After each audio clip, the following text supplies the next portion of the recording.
So in your mind, with everything that you've seen, what is the role of a manager for a creator in, I don't know what day is today, March 1st, 2023? It's a big question. And in some ways it's a big question. In other ways, it's a really simple one, because the job today is the same as it's been for the last 50 years or so.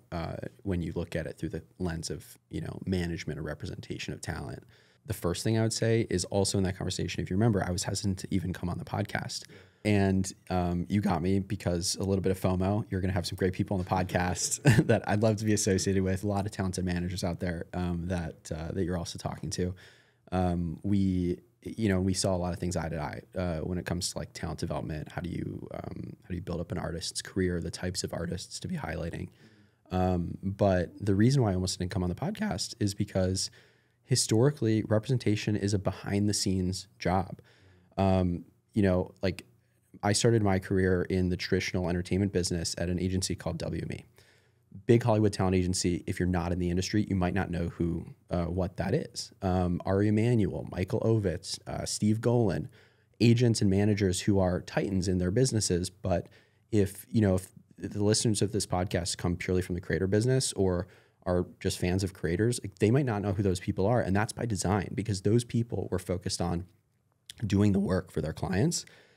And every minute that I spend doing self-promotion or posting online is time spent away from doing my actual job, which is working on behalf of my clients. And so that's like the first thing. What does a manager look like today?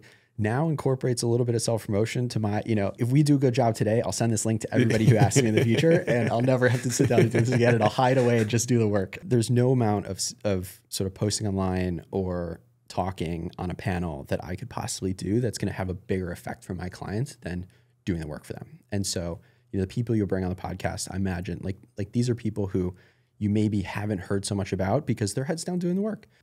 I think the interesting thing is management before the creator space. It was everything was pretty buttoned up, and there was a system you went through.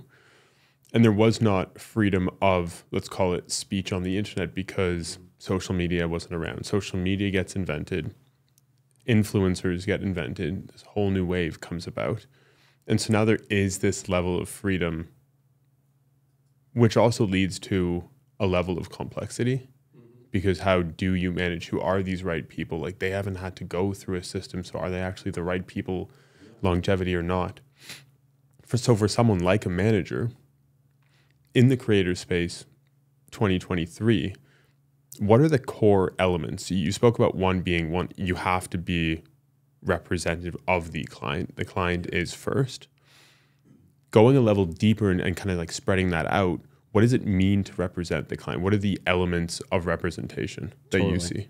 So the first thing that I would say, just to like comment on what you just said, the beautiful thing about our business, and one of the things that attracted me to it in the first place when I was at WME, was unlike all of the other verticals at that company, digital or the creator business now, there are no gatekeepers or less gatekeepers. Algorithms have started to kind of take the place of studio executives, and are sort of becoming gatekeepers. Systems are being built that are sort of becoming gatekeepers. But for the most part, it's a totally democratic system. For the most part, it's a democratic system where the fans choose what they like, and engagement, views help the best stuff to rise to the top to a certain extent. And that's become true on the business side too. It's allowed a lot of people who otherwise wouldn't have access to be a part of the entertainment business, a part of the talent representation business, kind of come into the space. But with great power comes great responsibility, and it is important to represent those clients well. And so the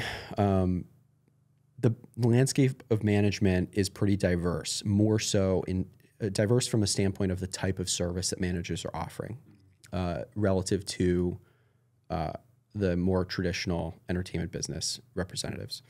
And you have people performing different versions of the job, so much so that actually the other day my team sent me a podcast where this guy was talking about, he was highlighting some very talented managers with some clients that were doing things a little bit outside the norm for, which I actually think are fairly normal things, but things outside the norm. And he had created this new term called creator operator.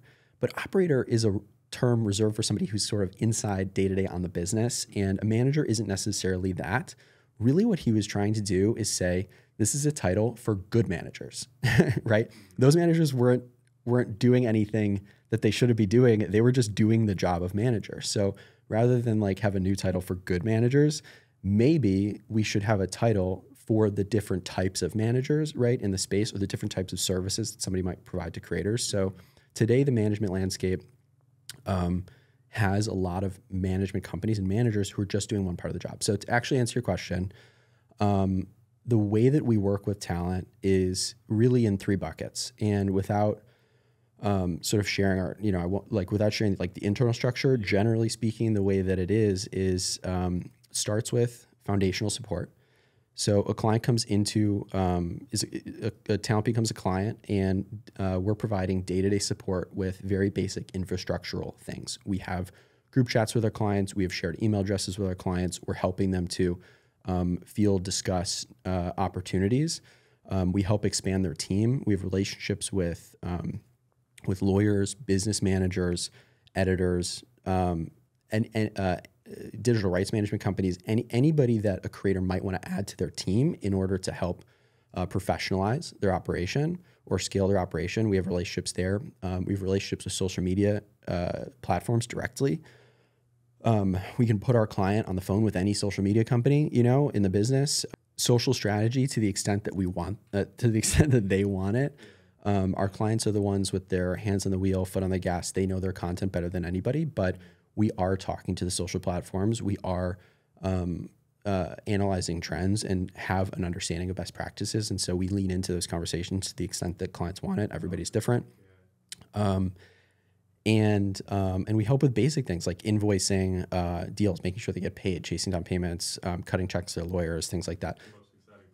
Most exciting part of the job. No, but this is like a foundational level of stuff that is pretty much uncommissionable, right? Like you don't get paid a flat fee for doing those types of things. It's uncommissionable, foundational work that we have to be willing to put in the time to do for a client if we're interested in working with them.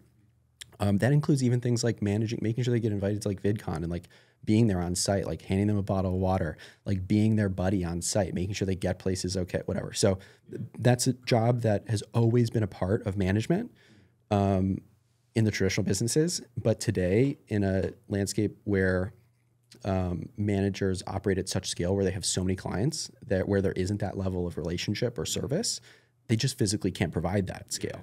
The second category are sort of like turnkey opportunities.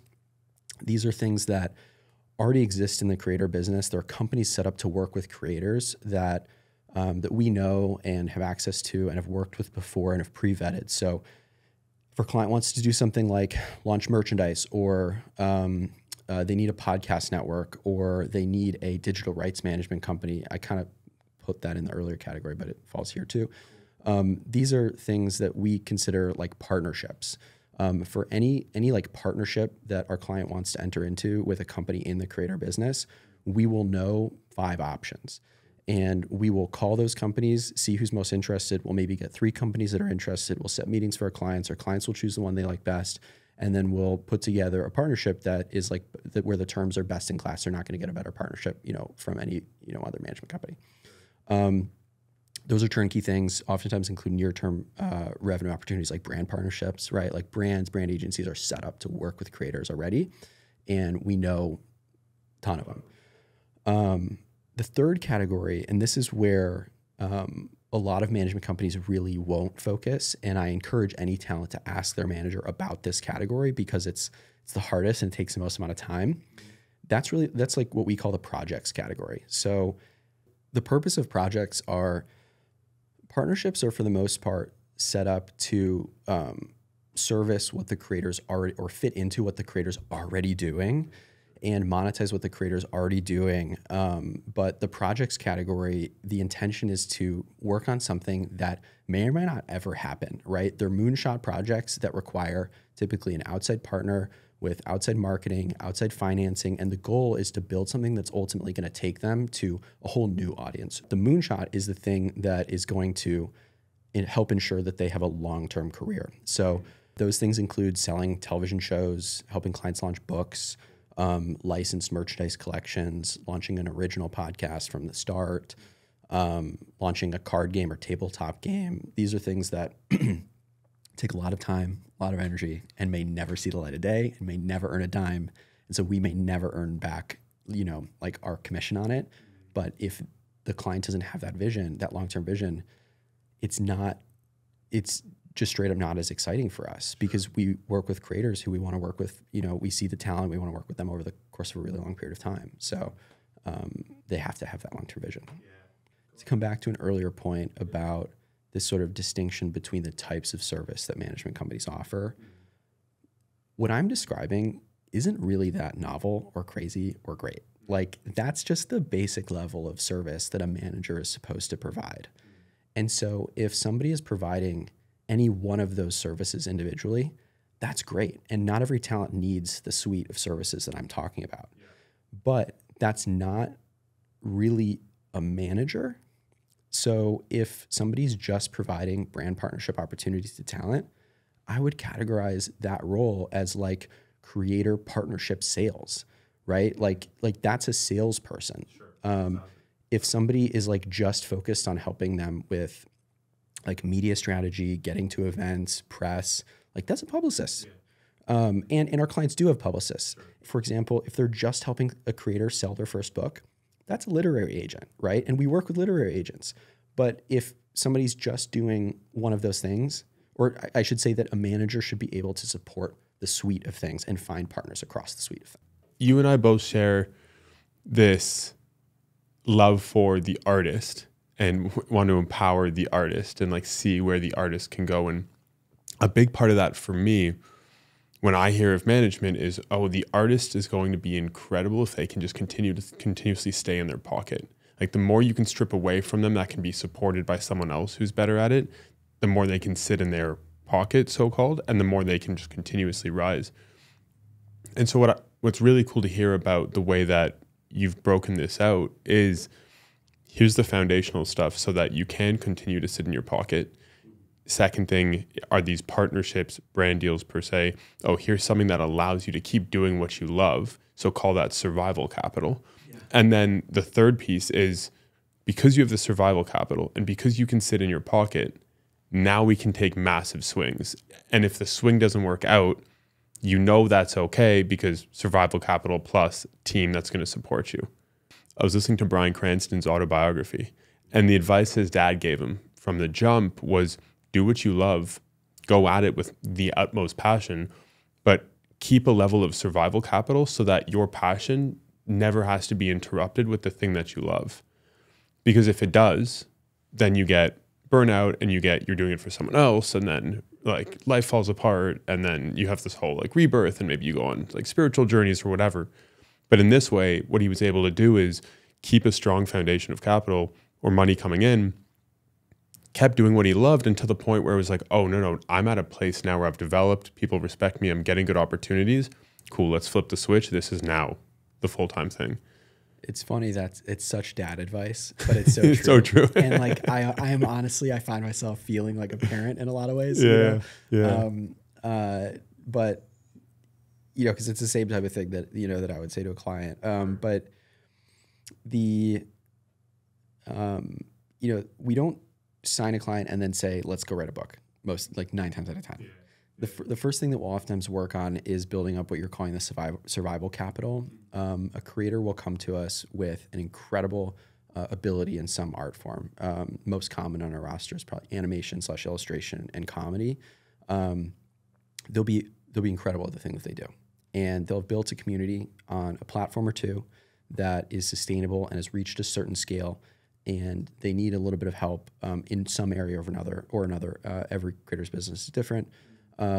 In order to take it to the next level. And one of the very first things that we'll focus on is building up that survival capital or that sustainable capital through helping to sell out a higher number of brand partnerships per video, help to encourage them to go cross-platform. We oftentimes say, one of the cliches that we use is like, the social platforms are a bit like an investment portfolio. You need to be diversified And there are a few reasons for that analogy. Like, the most obvious is like they pay out differently, right? And different sources of revenue also pay out differently.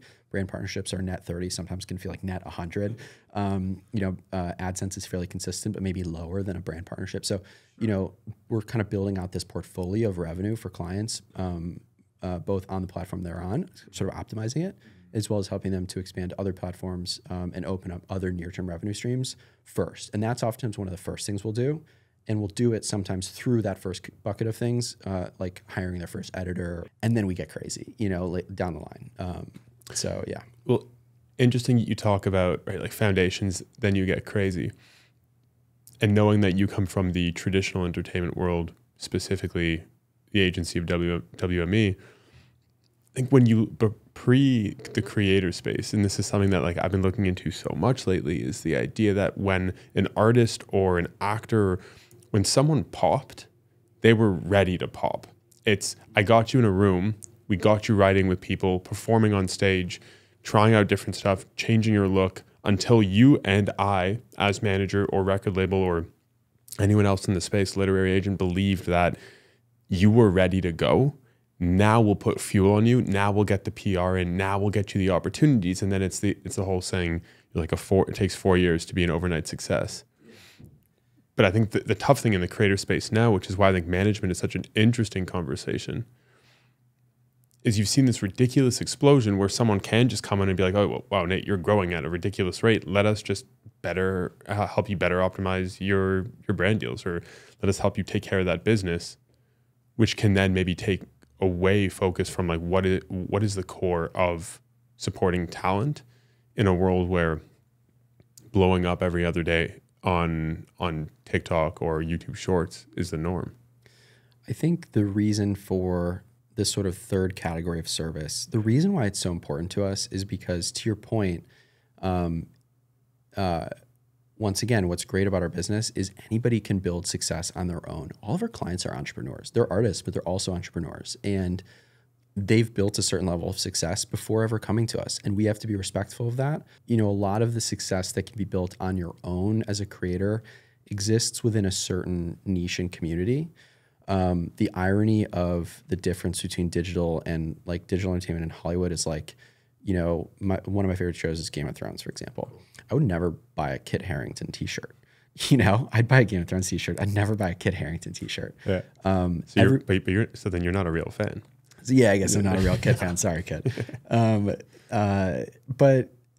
whereas everyone, probably like a billion people know who Kit Harington is, but none of them would buy a Kit Harington t-shirt. Maybe. Sorry again, Kit. No shade.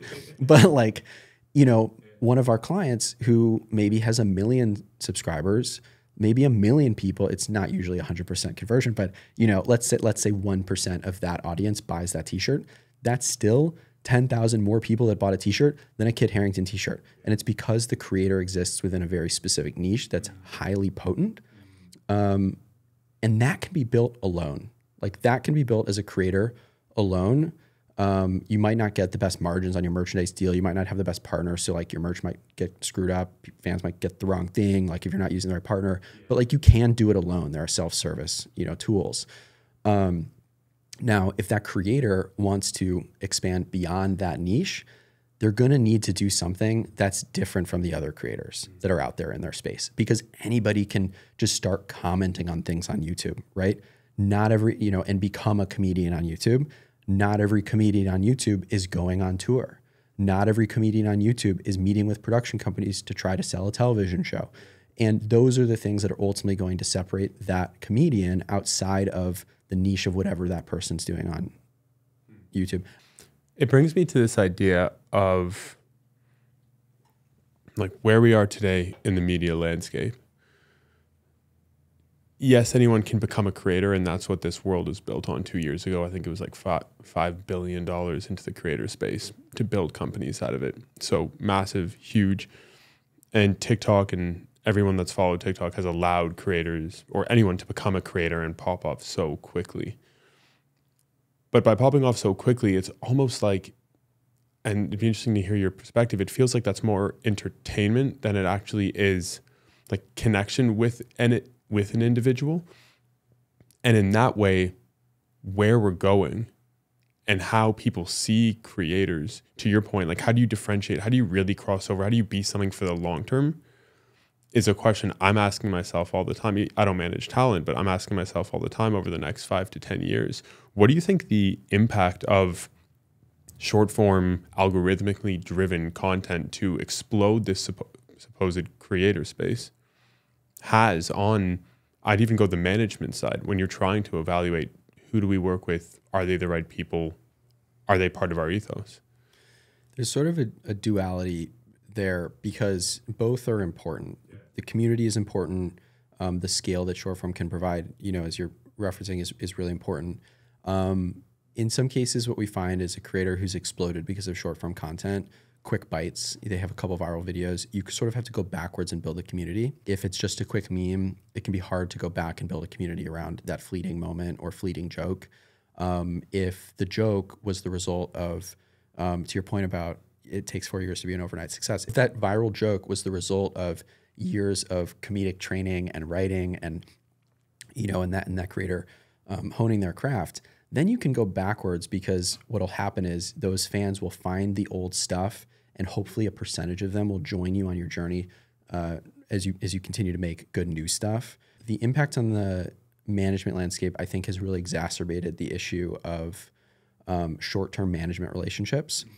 You'll see a lot of managers who sign based on, and I know I'm throwing a little bit of shade here, but it's this is kind of going back to our earlier point about how much of the management suite is a manager offering. There are a lot of management companies today that sign creators based on near-term hype. They churn through brand partnerships, and then when those start to slow down, they churn out of talent and on to the next. And when we've turned down clients with tens of millions of fans on TikTok, not because those people weren't talented, but because they didn't necessarily want to do the things that our clients do. Like they were comfortable getting a bag and moving on with their life. And all the power to them. And all those people needed was help capitalizing on that moment, which isn't us. Or it's not like our focus. And so I think that's kind of one effect that it's had on the business of management as a whole. The effect that it's had on us is we should be very quick when something pops off and we do think there's substance there's something to build there. We have to be much quicker. Because of short form, a creator can achieve really high ceiling of success very quickly. And that helps us to, it's great because we'll find a person through short form and then we can help them go backwards and build that community and build out a sustainable business to take that moment into years of a career, if that's what they're looking for. One of the biggest qualms that I have in this space, and I'm more than happy to say this, is short form content, algorithmically driven. And so maybe one or two videos really pop off for you, and you get to a point where now you have 250,000 followers on TikTok. And so now you're valuing yourself as someone who has 250,000 people in your audience. And the price, okay, then you're setting it for, throwing a number, 5K video, who knows? But then over the next 2-3 months, maybe you're just not as relevant. Like you're not performing well. The content isn't there. That meme didn't hit, or that funny joke, or that good video, that good edit doesn't hit anymore. And you're seeing 4,000 average views per video. It's like if you set that price based off of hype for 5K, how do you tell the client, okay, you're not doing so well now. We're going to have to put you back at 3, or we're potentially going to have to drop your price regardless of your following. Like to me, that's such a detriment to the creator because it feels like we've got into this place. There's no brand deals coming in. Everyone knows the answer.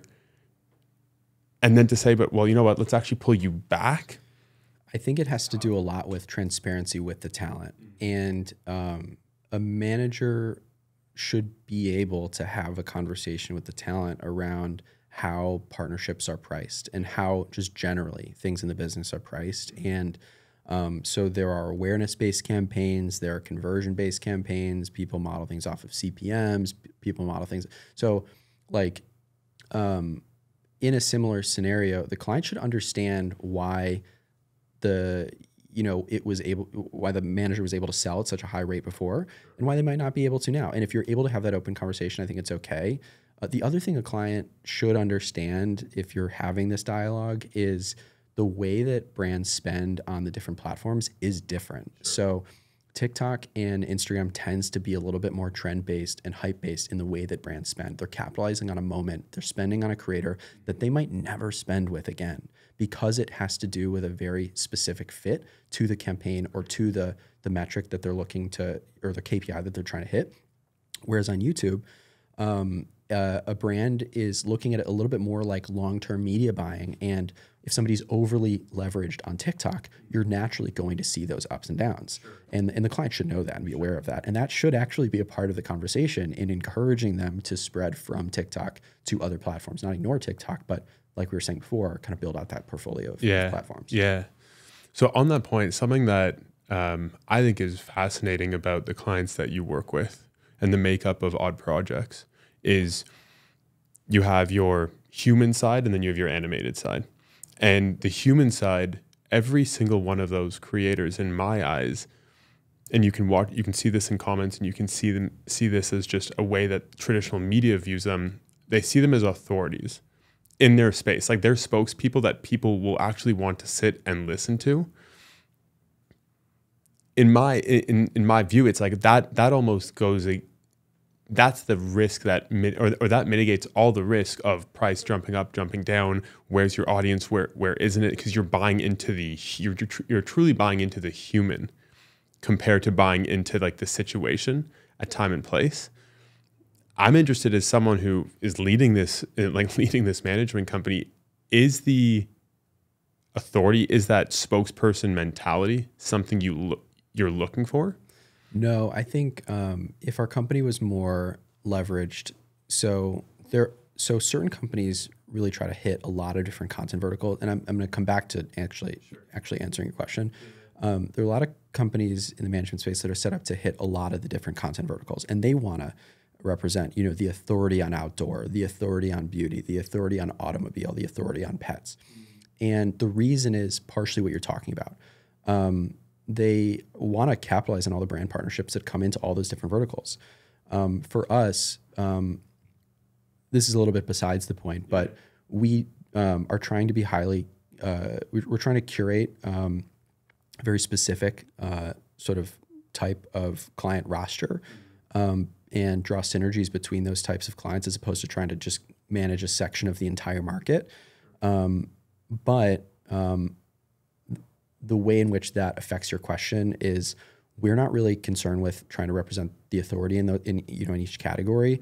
We care about the art form. And so we have a client who is, a personality, as you're saying, and yes, they're an authority on certain things and brands might benefit from that because they're hilarious. And we know that their art is comedy and they're going to knock the ad read out of the park and they're going to knock jokes on stage out of the park. And that's the reason for representing them, not because they're like the authority on the automobile space, cool. You keep talking art, you keep talking artist. Yeah. Where does that come from? Why is the artist so important to you? I think generally the job of a manager is to guide an artist's career over a long period of time. So like that's generally speaking, like regardless of industry, vertical, whatever, like that's the job. You're helping to guide and support an artist's career over a long period of time. So I say artist, it's a little bit of a semantic issue in our business. Like artist sometimes means musician, which is not what I mean. Creators, influencers, talent, like definitely some semantic things to work out. But I call our clients or our creators artists because we really don't work with any creators that don't see themselves as being an artist in some capacity. So it also helps to guide, and so we need to respect that and think about them in that way too, and help sort of guide their career as that artist through ups and downs, transitions. And there are two very specific examples. The first is pertaining to like why it's important to think of them as an artist and not their like vertical. So if you have a creator who's a commentary YouTuber, they're not a commentary YouTuber. they're a comedian. And if you think of them as a commentary YouTuber, there's a limit to what you can do for that person. If you think of them as a comedian, there's an entire playbook that's been built out over many, many years for what you do to support the career of a comedian. If you think of somebody as a TikTok food channel, like that's very limiting. If you think of them as a chef, there's an entire playbook around how you build the career of a chef. And so we try to look at it from the like first principle standpoint. Like what is the thing that the person is doing that they're great at? And how do we build from there? Second example is we have clients who are comedians and they started out by doing sketch comedy on YouTube. And they've been doing it for long enough where sketch comedy used to be really favored by the audience, favored by the algorithm on YouTube. It's taken a little bit of a hit in more recent years. Simultaneously, their audience has aged up a little bit. Their audience like goes to work and commutes and is probably watching YouTube, like sitting down at a desk a little bit less. And so it made sense for them in their career to start to prioritize doing more talk comedy, move from sketch comedy to talk comedy in the form of a podcast. And the business relationships, the people that they're working with on the back end might change during a transition like that. The way we think about the business, the way the business monetizes changes a little bit. And it's my job not just to, oh, they're not a YouTube skit channel anymore. I don't know what to do with them now. If I think about them as comedian, like the goal is to help them with that transition, because comedy is comedy, whether it's skit or talk. And so part of my role, if I'm really thinking about the relationship long-term, is helping them to make that transition smoothly and re-strategizing with them and reintroducing them to new people that are going to help support this new phase in their career. The people that understand the world the best, it's always like either philosophy or first principles, and first principles might have an element of philosophy. And so hearing what you're saying, I think should be so empowering to any creator that's listening to think of themselves as, hey, like what you're doing, it might feel new in terms of there's never been a Snapchat, there's never been a TikTok, but there has been TV and there has been entertainment and there has been people paid for their likeness and people paid because they're great actors and who can then sell t-shirts and sell books and all this good stuff. How many of the clients, so the question is, how many of the clients that you now work with or the clients that come in see themselves as these artists compared to see themselves as amazing creators, but you guys are looking at them as artists? It's funny you should ask that, because I think a lot of the way that I think about the business is definitely overthought, self-important, a little arrogant. And like the reality is like I hold a lot of it on a pedestal, and like I don't even know if my clients who I would call comedians would refer to themselves that way. They might say, "Oh, I do comedy on YouTube and I do it on TikTok." You know, they're more humble, but that's also my job. I'm like their hype man too. But I think a lot of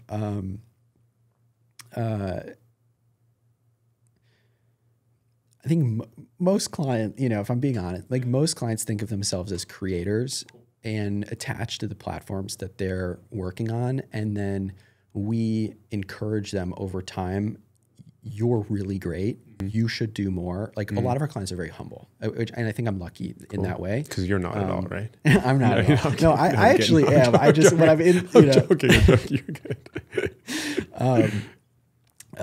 Yeah, remember that thing about I don't do podcasts really? It's supposed to not be about me. Soon a management company is going to be reaching out to you and be like, "Hey, Nate, you're on this creator culture podcast. Do you want to do more podcasts? Yes. You must be a creator. You must be a creator. Do you want management? We can help sell brand deals." That's hopefully no. That's the crazy thing about our space. I feel like I don't know. There's so many managers that want to be creators, but like there's a reason why the creator earns 85-90% of the deal.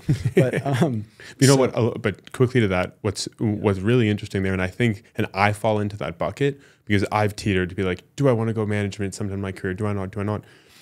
And there's an amazing book that I think you would absolutely love. It's called Can I Ask You a Question? And it's written and put together by this cold casting director in Hollywood named Jennifer Venditti. She cold casted people on Euphoria and all, like, been around for a while. And fascinating. I'm not going to go on a rabbit hole because I can take up the whole podcast by this. But one of the big things is she says the way that she operates is when she sees like a fascination in someone, when she's fascinated by something in someone else, she knows there's a level of herself that like really wants to be that person. So that deep level of connection is so much easier to approach and understand where they're coming from. And I think that's a big thing. That's why like I'd love to be an artist. I wish I was this like incredible creator that was on stage garnering attention, running amazing interviews, holding attention, but that's just not the skill. And what's the closest thing to it? Being a manager, being an agent, to say like I represent the person I kind of wish I wanted to be. Totally. I think I went to art school. Like I respect, like and I think that's partially where some of my respect for the artist comes from, for sure. But I think that like what I'm doing now is not genuinely is not because I want to be a creator. What I'm doing now is because I respect the process. I feel like I get it. I think this is where I'm supposed to be, frankly. There's a level of artists that I've recognized just in the time that we've spoken here. And I think that level of you being an artist probably builds such empathy with your clients, because you can't, not only are you seeing the future for them first principles and understanding the playbook, but you understand exactly what they go through. You understand the struggle of wanting to put something out passionately that maybe the audience isn't going to want. So how do you balance those two? I can imagine there's like a feeling of comfort when you get into the room with your clients, which is super impactful. I hope that I provide that. I think one of the funniest examples of sort of not getting it, and like where I have to remind myself all the time, the POV of an artist is like, a lot of what we do is about creating structure and supporting the structure of their business. And so I'll be like, well, why don't you dedicate Monday to doing shorts and Tuesday to like, we'll do a writer's room, for your YouTube. And it's like, that's not how the creative brain works. Like, that's not how it works. Like, you can't sit down Tuesday and decide that this is the day we're going to write all of our YouTube scripts for the next month. How do you balance that for the client in terms of art and commerce, and helping them stay in their pocket as much as possible, but also realizing there's money to be made, there's deliverables, there's structure that needs to be put in place? As someone who is on both sides, who's seen both sides, what's the best approach that you found? To your point a minute ago, I think empathy is incredibly important here. One of the most common complaints I hear socially is my manager's pushing me to take this deal. Mm-hmm. Our job is to facilitate options and opportunities for talent and provide our opinions and guidance, and then they make a decision. And if they make a decision that goes against our opinions or our guidance, we don't kick our feet. We're here to work for them and create those options and opportunities. So we'll take a deal, whatever it is. We got you the best split on this you could possibly get, and we've maxed the budget on this. We've reduced the rights here or there, and we think that this aligns with your brand. We think this is a good deal. You should take this deal. And they'll say, well, I'm heads down focused on this other thing that is really important to me. I think will be important to the community. And if I take that deal, it's going to take away from this. And sure, there's a part of you as a business person that thinks, well, that's X amount of dollars in lost revenue. If the client like needs to pay their bills, like, we'll be more blunt, but thankfully they're not in that scenario. And so they can make decisions that are based on other things than just the need of capital. And so if a client wants to walk away from a deal, that's their choice. Yeah. Coming to an end to this conversation, I wish we can go on for hours, because the animation side of the business is something that's so interesting. I'm sure there's so many lessons there. But I think what I take away from a lot of this is that as a manager in entertainment, there are first principles to everything. And we can say there's no blueprint for a creator today. I don't believe that really to be true. If a creator wants to build a business, you still have to build a formidable business around them. And yes, there's maybe some exit velocity with their name, but the business still has to thrive for 10, 15 years, and the same principles are going to apply. And you got your start at WME. What did you learn being in the traditional world that you really feel, or you're trying to bring into this creator space to hopefully progress it further? I think there are probably two things I'd comment on here. The first is it's IP. Something that's oftentimes, I think, overlooked in the creator space, because a lot of the time owning your IP is inherent to the creator space. you own your face that's on the YouTube channel. You know, like, you know, it's so inherent that oftentimes the, you know, the Instagram account and the creator are inseparable. They're one and the same. And so what is the IP really? The second thing is leaning into partners and expertise in order to scale or produce things, you know. So and that's a little muddled, but I'll explain a little bit. So in the first category, this idea of IP has really informed who we sign. I think of our clients, yes, as artists, but also as like idea generators. Comedians write jokes. They inherently like that is a skill or a talent that they inherently own and can, you know, this is highly reductive, but sell, frankly, you know, and can apply in a myriad of ways. You know, our animators have each only ever created their Mickey Mouse. They all have one character that they've created, but the reality is they're animators, they're writers, some of them are comedians, and so and they own that IP, which in certain other verticals you don't inherently own it. Gaming is really interesting to us because it's adjacent to the other verticals in which we work, but it's very different from the it's very different from comedy or animation in the sense that like you don't inherently own the game. And so you actually don't see a lot of gaming creators transition into more traditional opportunities because their entire business is built similar to athletes. Their business is built on a thing that they don't actually own the IP of. So that's informed like who we work with and how we work with them. We think about it a lot through the context of like, what do they actually own? What are they actually generating? And then the second piece of that was like,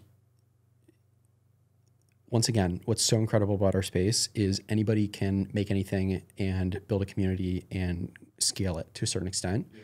But like movies aren't made by one person.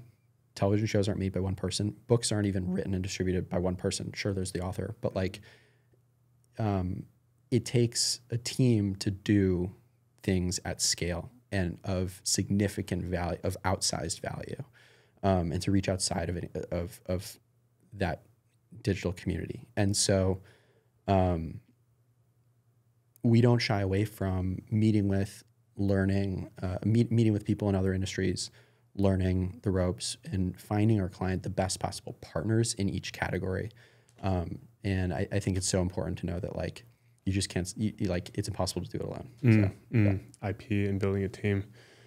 Dude, such an illuminating conversation. Thank you for coming on. Thank you for sharing your beliefs, because I do believe that they're rooted in history. Like as you were saying, they're rooted in first principles. So I don't see anything as egotistical. It's like, this is what's worked. We've seen these forms. We see this new type of entertainer rolling up because of different platforms, but let's find the intersection between the two, between what's worked so well and what's like spicier and what can actually work. If anything, I actually think it's like very respectful and like humble to recognize I'm not reinventing the wheel. Yeah. It's not our business people think of as the Wild West. It's not. I'm not doing anything that's that novel. I'm just paying respects to and following in the footsteps of these people who have built out this business and the job of manager over many, many, many years. And hopefully I can do it as best, you know, or as well as they can and serve my clients.